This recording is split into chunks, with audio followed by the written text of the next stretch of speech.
Ren menyimpan semuanya rapat-rapat, tidak melibatkan anak buahnya sama sekali dalam aksinya melakukan hal itu pada Zia yang saat ini sungguh ia sesali. Kenapa Anda menanyakan itu pada saya, Dok? Karena saya tahu persis Anda tidak pernah terlibat wanita manapun sebelumnya, dan fakta bahwa Anda menyelamatkan wanita itu yang adalah karyawan Anda sampai Anda rela mengorbankan nyawa Anda dengan berenang menghadang ombak sudah menunjukkan kalau Anda memiliki hubungan khusus dengan wanita yang sedang saya rawat tersebut. Dr. Fendi menjeda ucapannya, menakar emosi Ren yang bisa saja meledak-ledak karena terlalu didesak. Pelan-pelan Dr. Parubaya itu meyakinkan Ren karena sedikit banyak Fendi sudah bisa menduga apa yang sebenarnya terjadi. Anda bisa mempercayai saya, Pak. Saya tidak akan mungkin membongkar rahasia Anda.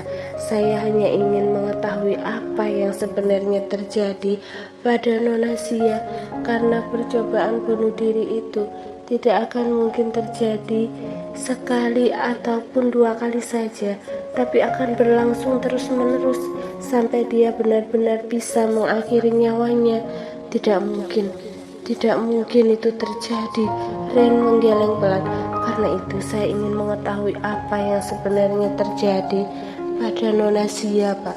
Anda bisa menceritakannya pada saya dan saya akan tutup mulut, bahkan akan mencarikan solusi agar kejadian ini tidak terulang lagi, sambung Fendi lagi. Ren terdiam, menimbang apakah ia harus memberitahukan perbuatan jahatnya pada dokter berkacamata itu atau berdiam diri saja. Namun mendengar Dr. Fendi mengatakan bahwa Zia akan mengulangi percobaan bunuh diri itu di masa depan, Ren merasa ngeri.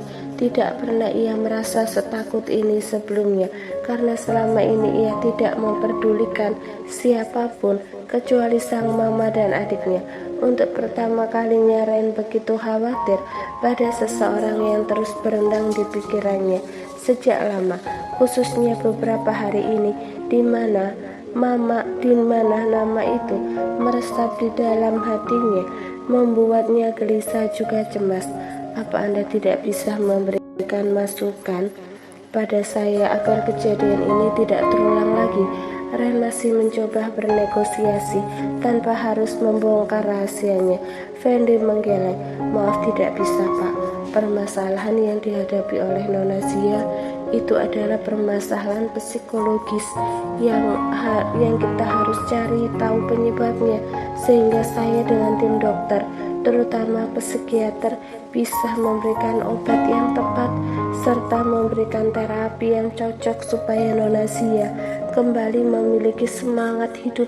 Untuk itu kita harus mengetahui dulu masalah yang sebenarnya. Tidak bisakah Anda dan tim Anda mencari tahu sendiri? Tanya Ren lagi. Tidak, Pak. Kalaupun kami mencari tahu, tidak akan mungkin Nona Zia mau memberitahunya, karena saat ini yang ada di pikirannya hanya mati, pungkas Fendi. Separah itu, Dok. Ren tak menyangka separah itu, Pak.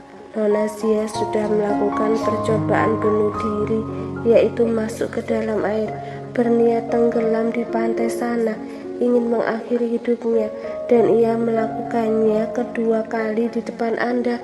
Saya sudah memiliki gambaran soal kasus Nona Zia, tapi saya ingin mendengarkan dari mulut Anda sendiri, sehingga saya bisa menentukan treatment apa yang tepat untuk Nona Zia.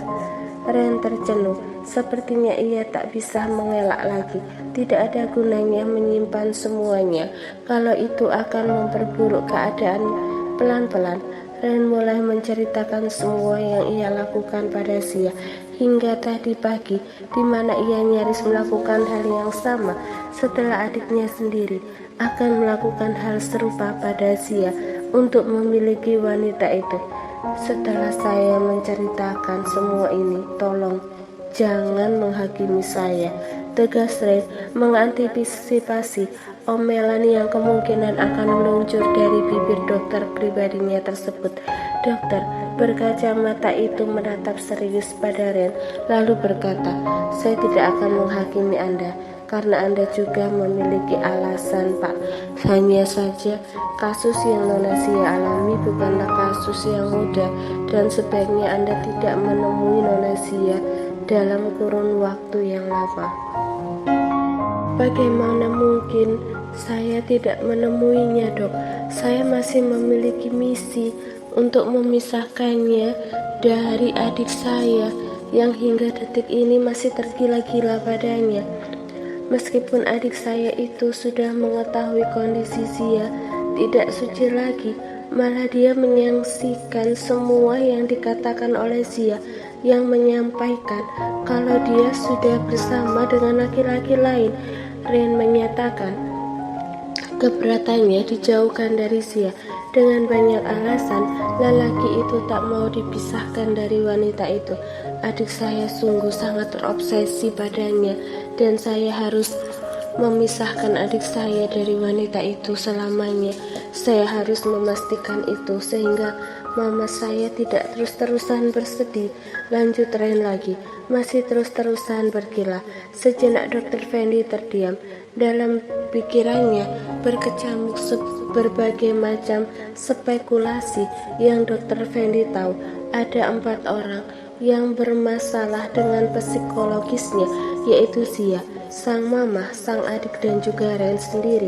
Dan ini benar-benar rumit mengingat Fendi sudah mengetahui persis relasi Ren yang begitu luas. Apa saja bisa pria dingin ini lakukan, terutama yang mengganggu kehidupan pribadinya. Itulah sebabnya Fendi tidak mau mendesak ataupun memojokkan laki-laki ini. Ia harus mencari solusi yang tepat agar semuanya bisa berjalan lancar. Anda tetap bisa memantau Nona Sia, tetapi dalam pengawasan seorang psikiater, Pak Ren. Alis mata Ren spontan mengernyit menatap Dr. Fendi. "Maksud Anda?" Dr. Fendi menjelaskan apa saja yang harus dilakukan oleh Ren, di mana laki-laki tegap, tampan, bertemperamen tinggi serta memiliki sikap dingin dan arogan tersebut harus menjaga jarak dari Sia. Bahkan dalam waktu dekat tidak boleh menampakkan sedikit pun wajahnya pada gadis itu, karena akan memicu perbuatan nekatnya kembali. "Jadi saya tak boleh sedikit pun menemuinya?" Ren semakin keberatan, entah apa alasannya, tapi di hati kecilnya Ren ingin melihat Sia, tak ingin jauh darinya. "Untuk sementara ini tidak boleh, Pak. Anda boleh membayar seseorang untuk merawat Nona Sia dan memperhatikannya baik-baik, tapi Anda tidak boleh berkomunikasi langsung karena statusnya di sini Anda adalah pelaku dan Nona Sia adalah korban." Wajah Ren terlihat marah saat Fendi mengatakan demikian, tapi dokter Parubaya itu nekat terus mengatakan apa yang sebaiknya Ren lakukan agar Sia tidak mengulangi perbuatan nekatnya.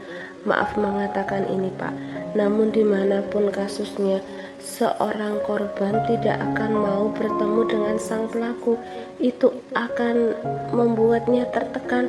Jadi jika Anda masih menginginkan Nona Sia selamat, tidak melakukan percobaan bunuh diri lagi, maka dengan sangat terpaksa saya mengatakan Anda tidak boleh berinteraksi langsung lagi dengan Nona Sia." Mata Sia mulai mengerjap dan pelan-pelan gadis itu bisa meraih kesadaran sepenuhnya. Harapannya ia sudah berada di surga saat ini. "Apa aku sudah mati?" batinnya sambil terus berusaha menggerakkan bola matanya. Lalu tak lama matanya pun terbuka. Sekuat tenaga Sia berusaha menggerakkan tubuhnya, tapi tetap tidak bisa. Sampai akhirnya ia menyadari kalau kedua tangannya diikat di sebuah ranjang, dan itu membuatnya menjerit histeris. "Lepaskan aku! Jangan biarkan aku hidup lagi. Kalian semua jahat padaku." Sia menangis terisak meluapkan semua emosinya. Sesekali Ia memanggil orang-orang yang ada di sekitarnya untuk melepaskan kedua tangannya, sehingga ia bisa melakukan percobaan bunuh diri untuk mengakhiri hidupnya lagi, karena ia memang benar-benar tidak ingin hidup lagi. Sampai akhirnya suara lembut seorang wanita menyapa pendengarannya, membuat tangis ia terhenti. Menangislah Nona, keluarkan semuanya, menangislah sejadi-jadinya. Setelah itu bicara pada saya. Anda siapa? Tanya Zia pelan. Saya adalah psikiater yang akan merawat Anda. Saya tidak gila. Saya tidak butuh perawatan Anda, jerit Zia emosi. Saya akan memberi terapi pada Anda, Nona. Kehidupan Anda masih sangat panjang, Anda masih sangat muda, dan Anda memiliki keluarga yang menanti Anda di rumah. Apakah Anda tidak memikirkan canda tawa orang tua Anda? Keluarga Anda akan berduka jika mengetahui Anda telah tiada. Dr. Mila mencoba membuka logika Zia. Zia menangis begitu pilu, membayangkan ibu, ayah, adik, dan sepupu yang begitu sayang padanya dan baik padanya, yang pastinya akan bersedih karena kehilangannya. Ia tahu ia salah karena berniat mengakhiri hidup supaya bisa menghilangkan kesedihan di hatinya. Zia juga tahu kalau kepergiannya pasti akan membuat keluarganya kecewa. Namun ia juga sudah tidak sanggup menjalani hidup ini. Saya lagi sudah tidak sanggup lagi menjalani hidup ini, dokter. Tubuh saya sudah kotor. Saya tidak memiliki masa depan lagi. Semua impian saya kandas. Orang yang menodai saya akan terus meneror saya agar saya tidak berhubungan lagi dengan adiknya. Bahkan adiknya, yaitu mantan tunangan saya, nyaris melakukan hal yang sama pada saya. Untuk apa saya bertahan hidup kalau ujung-ujungnya akan terus menderita? Raung Zia histeris. Nona, semua itu bisa diselesaikan baik-baik. Saya sudah mengetahui masalah Anda. Pak Ren sudah menceritakan semuanya. Kenapa dokter mau membantunya? Kenapa tak kalian biarkan saja aku pergi dari dunia ini? Jerit Zia lagi. Anda tidak boleh memutus kehidupan Anda, Nona. Masalah seperti yang Anda alami juga dialami oleh berapa juta orang di dunia ini, dan mereka nyatanya bisa hidup bahagia, bisa berkeluarga, bisa. Saya tidak akan mungkin bisa memiliki keluarga. Siapa yang mau menikahi wanita kotor dan hina seperti saya? Potong Zia putus asa. Kamu tidak kotor, kamu hanyalah korban. Korban juga bisa berbahagia jika mau berdamai dengan masa lalu, Nona. Hidup Anda itu sangat berharga. Setidaknya Anda harus mengingat senyuman ibu dan ayah Anda yang menanti Anda pulang dan menginginkan senyuman dari Anda. Saya tak yakin bisa tersenyum lagi, dokter. Kebahagiaan saya sudah dirampas lelaki itu, seru Zia penuh emosi. Masih bisa, Nona. Pelan-pelan saya akan membantu Anda untuk keluar dari trauma yang Anda alami, untuk melanjutkan hidup yang indah ini. Tenangkan diri Anda, semuanya akan baik-baik saja. Pak Ren tak akan mengganggu Anda lagi. Anda akan terbebas dari ancaman lelaki itu. Mustahil, bagi Zia tak percaya. Saya serius, Nona. Pak Ren tak akan menemui Anda lagi, jadi Anda bisa meneruskan hidup Anda tanpa tekanan. Dia telah diminta oleh Dr. Fendi untuk menjauh dan memantau Anda secara tak langsung, sehingga Anda bisa bernafas lega dan menjalani hari-hari Anda tanpa kecaman darinya. Dr. Mila menatap mata sembab Zia, lalu tersenyum padanya. Percaya saya, Nona, semuanya akan baik-baik saja.